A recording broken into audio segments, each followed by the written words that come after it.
Nothing in this podcast is meant for medical advice. Please discuss your own healthcare with your healthcare providers. Thank you. Welcome to your B-side, your midlife metamorphosis. I'm your host, Dr. Amy Lindsey. Midlife is not a crisis, it's a catalyst to your best life. Join me each week for a dose of mental, physical, and spiritual health, life, grief, adventure, and opportunity. It's time to flip the record over. Having the audacity to be ambitious, especially if you are a woman, is not the same as having a desire for burnout. This is Welcome to your B-side, your midlife metamorphosis with me, your host, Dr. Amy Lindsey. I'm going to talk about the difference between ambition, resilience, mastering reorientation skills, how to build your New Year's resolutions where you can actually achieve them, a magic trick I have, and I'm going to discuss the difference between that and creating chaos in your life that leads to burnout. So this week, I am in a little apartment in Evian, France. I had to abruptly move out of my farmhouse in the countryside that I had been recording these podcasts in. And it's a perfect opportunity for me to walk my talk. I had to build the resilience, build the mindset that this was happening for me, not to me, and then to take aligned action and to be in a total flow state as I booked an Airbnb, as I got out of that house, and as I moved on with my life. And I set up a little mini recording area here in Evian, France. This also brought up this concept of resilience, that it takes a lot of resilience not to collapse under that kind of pressure or that kind of change that may come at you suddenly. Because here's what we all know is that life is full of change. That is the one constant. You see it everywhere. We all know this. Then why do we resist it so much? So building resilience is how we adapt to all these changes, especially the big ones that are thrown at us. This is a reorientation skill, which is part of resilience. Reorientation skills mean that you can quickly reorient yourself to a situation. In the Pacific Northwest, where I'm from, in the United States, there has been flooding all over Western Washington. It took out a very important Highway 2, which connects an area between Skykomish and Leavenworth. And this is an area near and dear to my heart. I used to own property up there. My family had a cabin there. We would go hiking. We would go skiing. We would drive into Leavenworth on that exact highway from Skykomish area to Leavenworth. There are so many memories there. And so much of that community has been displaced suddenly and has been victim to flooding and having to move their businesses and move their homes. And you don't know that's coming. We can't control Mother Nature. This week, I couldn't control what was happening with my landlords, right? And that seems so small all the way over here in France, but it was potentially a big stressor for me, potentially. And I say potentially because reorientation is how we adapt and orient to our world. And when we are not doing the best job at it, that's where the stress comes from. So yes, these things are stressful, but to be able to get into a quick mindset in order to take action, and not just in a trauma survival response, but in an aligned, having this idea that this is happening for us response. That even in the wake of what feels like a tragedy, that feels like something we're not going to recover from, or that feels really inconvenient. For me in France, it was inconvenience, right? It's not a tragedy like it is in the Pacific Northwest. But how quickly do we reorient? How quickly do we come together? We gather the support of our community and our friends. How quickly do we reorient ourselves to a situation? And that right there will bring your stress down. So yes, it's incredibly tragic. And I'm thinking of all my friends and all my community and family over in the Pacific Northwest who have been enduring these floods. And at the time of this recording, this is what's going on over there. By the time I release it, it'll be a few weeks later. But I know for a fact, I know some dear friends who have a business over in Leavenworth, and they embody this kind of work. And I know that they're running their business and their employees are strong in their reorientation skills. And I know that they are shifting and building and maintaining the best that they can, and they will come out better than before. And I know that because I know these people and they embody this kind of transformational work. Also this week, I got a text from my brother where he told me his long-term retirement plan. And he said he's going to slave away at his job for another 3 to 4 years. And then he's going to retire at the job. And then he wants to get a job as a bus driver for a school system and to work that job for 10 years. And he said, I don't have ambition anymore. I'm tired of my ambition. It's burned me out. I've been a slave for too long to the corporate world. I can't wait to just drive a school bus. And he said, don't laugh. And I wrote him back and I said, I'm not laughing. I can totally see you driving a school bus and enjoying the work and loving it and having a joyful 10 years before you are in full retirement. And then I said, me personally, I'm so ambitious. I'll keep going with all my ideas and the things I want to do in life and keep going as an entrepreneur until I die. And he wrote back and he said something to the effect of, that's your choice to burn yourself out. I'm opting out of this game. And I realized something. I don't burn out. That is something I used to do for sure. But I realized that there is a collapsed relationship we have to ambition and burnout. If you are ambitious, that doesn't mean that you're on a road to burnout. There is a difference here. So let me break this down for you. Ambition just means that you want to live your full potential in your life, that there are places you want to see, things you want to do, businesses you want to build, people that you want to have solid relationships with. Ambition is that we are expanding. We are expanding who we are on this planet. This is part of our soul's calling. It's not burnout and it's not status quo. But for some reason, we have this negative connotation with the word ambition. And also, I will just plug in here that a lot of women are told not to be ambitious, right? But a lot of cis men in this culture are just ambitious all day long and they get rewarded for it. Now, I love my brother, and I will say that yes, his relationship to ambition really has been status quo. He really has been trapped in his corporate job, and he has completely self-betrayed, and he works incredibly long hours. And he even said in his text to me, I don't need to prove anything anymore. I'm tired of it, right? So he's having his own midlife metamorphosis right now. And I understand that feeling, like you reach that max that you don't have to prove yourself anymore. So you're going to quit. And while I applaud him, he's finally seeing this about himself. This isn't the same as ambition.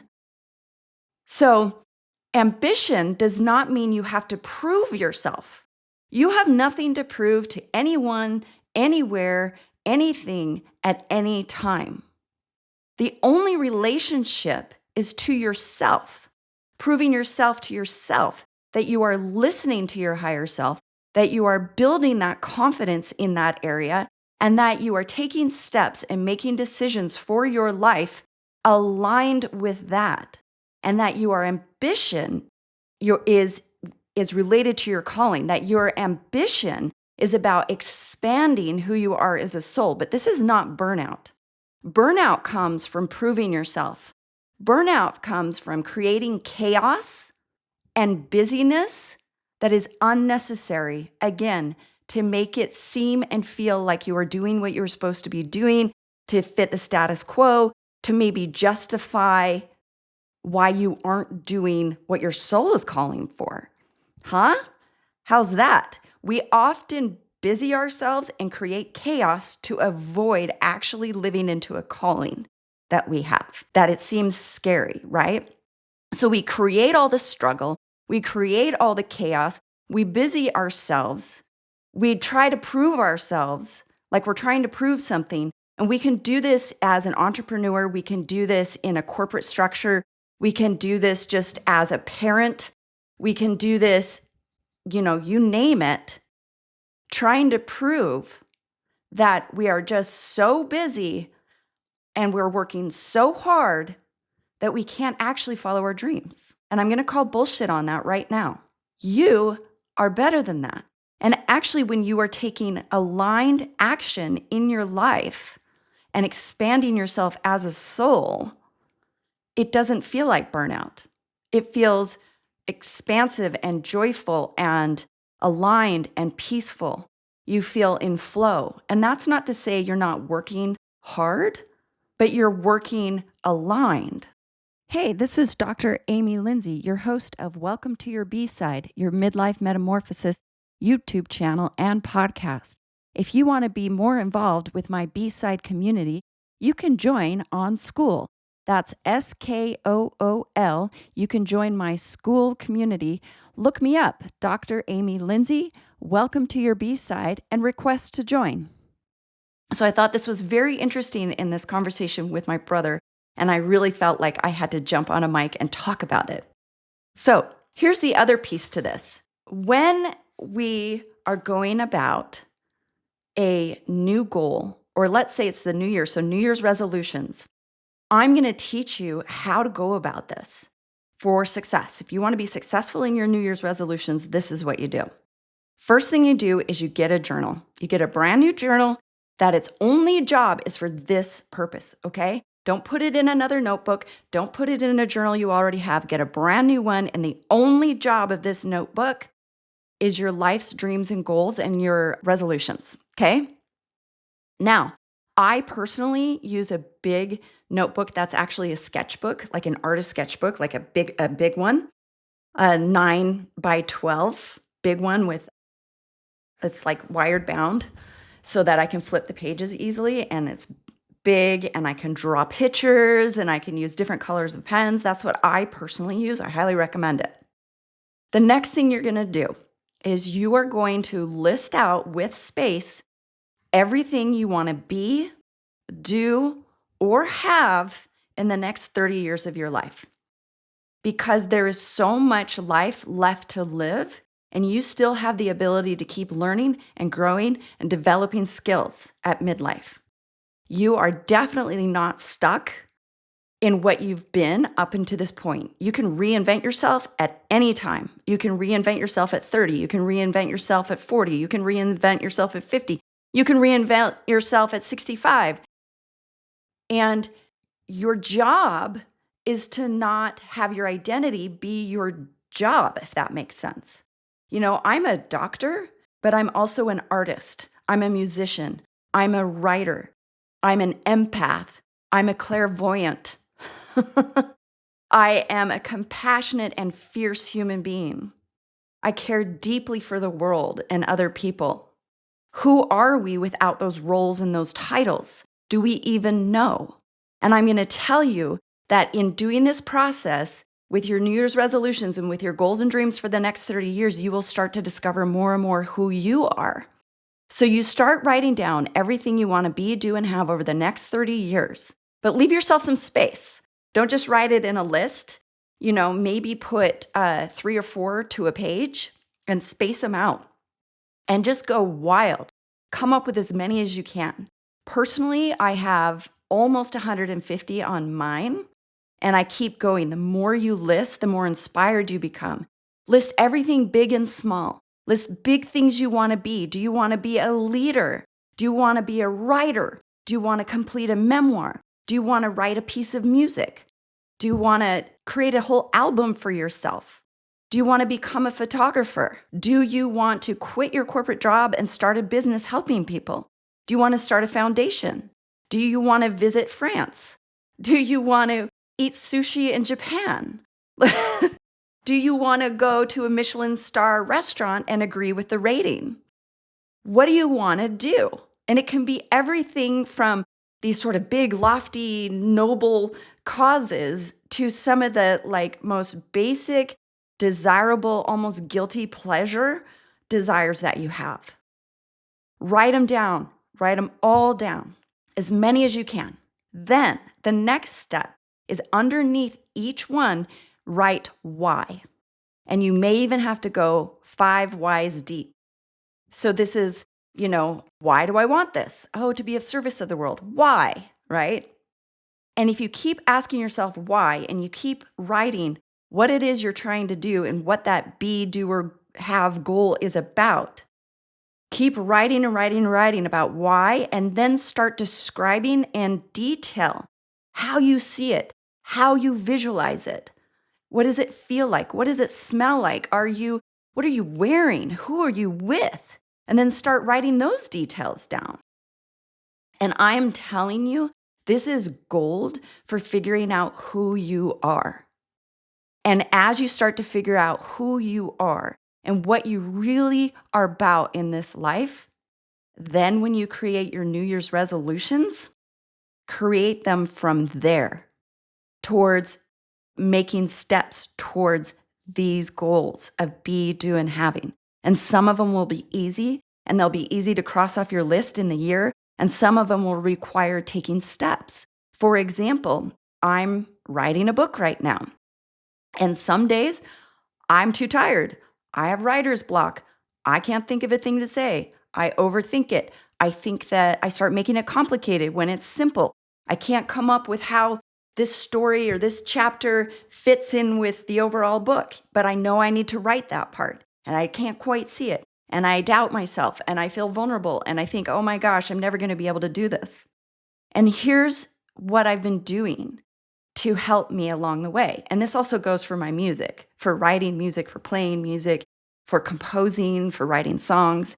I've been doing this because these are 2 areas that I've always had passion for, and I can see myself, and it's something I need to do in this life.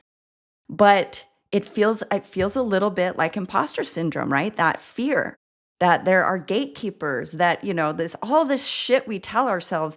And actually, you don't need to give a shit about gatekeepers. Says who? You have permission to be an artist. You have a permission to be, do, or have anything you want in this life. And it's coming from a place of your soul, right? It's not coming from status quo. It is coming from within you. So just the fact that you exist on this planet, you have every right to pursue those dreams. So here's some like bumpers for you, like when you're at the bowling alley and you put up the bumpers. I create, and this is my health goals too, by the way, I create minimums for myself, like achievable, attainable goals every week and every day. And the reason I do this is because you're building trust with yourself, and you're building trust with this new identity that you're stepping into, because it is a new identity. If you're really going for your true total health and health that you've never had before, it will change your identity. You have to be a different person for that. And it's not a different person that you're abandoning yourself. It's actually you're coming into yourself. And this is the same for anything you pursue. If you're pursuing a business, or you're pursuing writing a book or becoming an artist, you actually have to shed an older identity of yourself and step into a new one. And the new one, you might feel a little bit like an imposter. You might feel like something's wrong. And then you might start doing those behaviors that I talked about early about burning yourself out and creating chaos and creating distractions and going into struggle and busying yourself so that you avoid it. And so here's how you build the trust. You set a goal that's a minimum goal that you know you can achieve, and then you do it. If you're going to set a goal that small, you better fucking do it. Don't then avoid that. Do it every day. And you'll notice that it's not that you don't have 20 minutes. You'll start to see where your resistance is out of fear. And so you just have to do it anyway and start building a routine.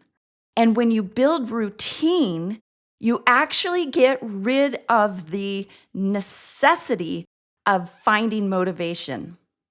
Put that on a tattoo or a bumper sticker or like on your mirror in the morning. When you start building a new routine for yourself, if it's something you're committed to doing, you don't have to go through this process every day where you find the motivation.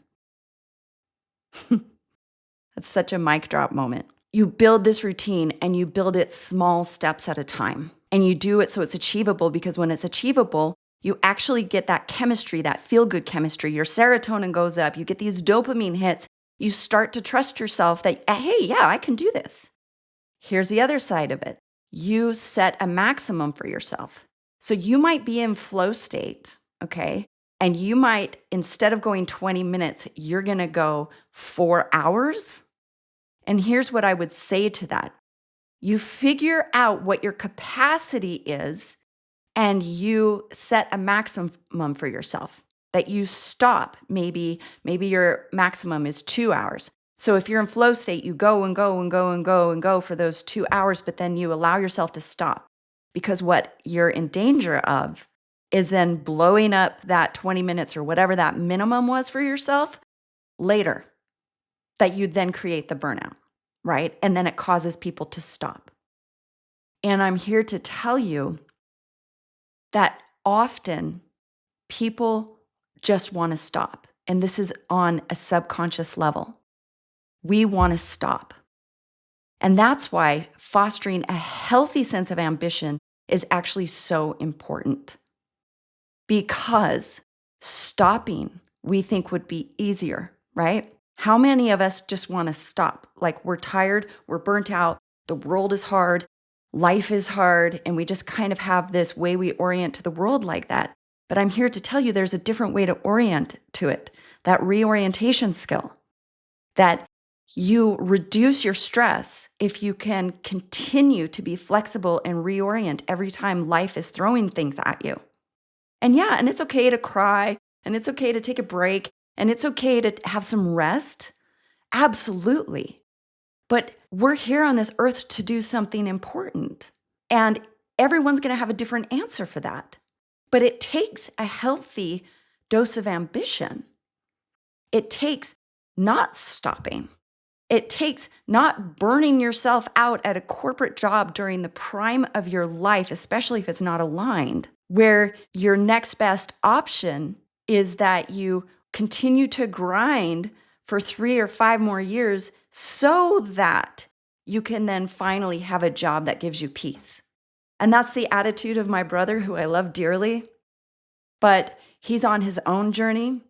And I really hope he leaves the corporate world sooner than later. And I hope he starts driving those buses now instead of in 3 to 5 years, like he said. But that's his journey. And mine is to constantly live a creative life. Mine is to be an artist. Mine is to be of service to the world in whatever form that takes. Right now, it's in the form of doing a program I call the Chrysalis, which is really a way of life.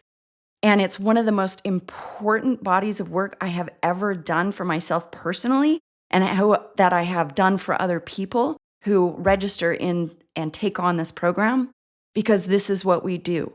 We embody what it is we're here to do on this earth. And then our health comes from that place. Our North Star is this sense of purpose, and our health follows, the wealth and resources follow, and we not only transform ourselves, but we transform all of our relationships around us, and it just keeps going and going and going in like the best possible way. So here's to having a healthy dose of ambition. Here's to catching yourself when you're actually creating chaos, doing too much, busying yourself and causing burnout, and avoiding following your dreams, and instead catching yourself, reorienting yourself, and knowing that life is happening for you, not to you. Happy New Year. This has been another episode of Welcome to Your B-Side, your midlife metamorphosis with Dr. Amy Lindsey. Be sure to follow along and subscribe wherever you get your podcasts. See you next time.